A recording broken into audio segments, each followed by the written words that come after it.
Hi friends, ನಾನಿವತ್ತು ಬೆಂಡೆಕಾಯಿ dosa recipe ತೋರಿಸ್ತಿದ್ದೀನಿ. ಅದಕ್ಕೆ 1 ಗ್ಲಾಸ್ ಅಕ್ಕಿ ತೊಗೋಬೇಕು. ಸ್ವಲ್ಪ ಅವಲಕ್ಕಿ ಹಾಕೋತಾ ಇದ್ದೀನಿ. ಅದನ್ನು ನೀರಲ್ಲಿ ಚೆನ್ನಾಗಿ ವಾಶ್ ಮಾಡಿ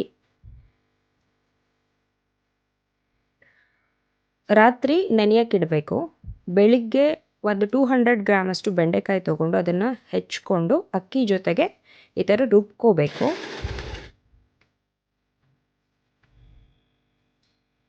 ಇದು ಕೂಡ ತುಂಬ ಸಿಂಪಲ್ ಆಗಿರೋ ದೋಸೆ. ಈ ಥರ ಎಲ್ಲ ರುಬ್ಬಿ ಆದಮೇಲೆ ಅದಕ್ಕೆ 1 ಟೇಬಲ್ ಸ್ಪೂನಷ್ಟು ಸಾಲ್ಟ್ ಆ್ಯಡ್ ಮಾಡಿ ನೀಟಾಗಿ ಮಿಕ್ಸ್ ಮಾಡಿದ್ರೆ ದೋಸೆ ಬ್ಯಾಟರ್ ರೆಡಿ ಆಗುತ್ತೆ.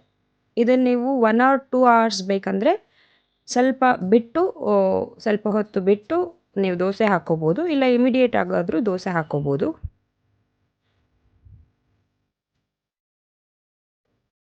ಈ ಥರ ದೋಸೆ ಹಾಕಿ 2 ಸೈಡು ಬೇಯಿಸ್ಕೊಂಡ್ರೆ ಬೆಂಡೆಕಾಯಿ ದೋಸೆ ರೆಡಿ ಆಗುತ್ತೆ. ನೀವು ಮನೇಲಿ ಟ್ರೈ ಮಾಡಿ ನೋಡಿ.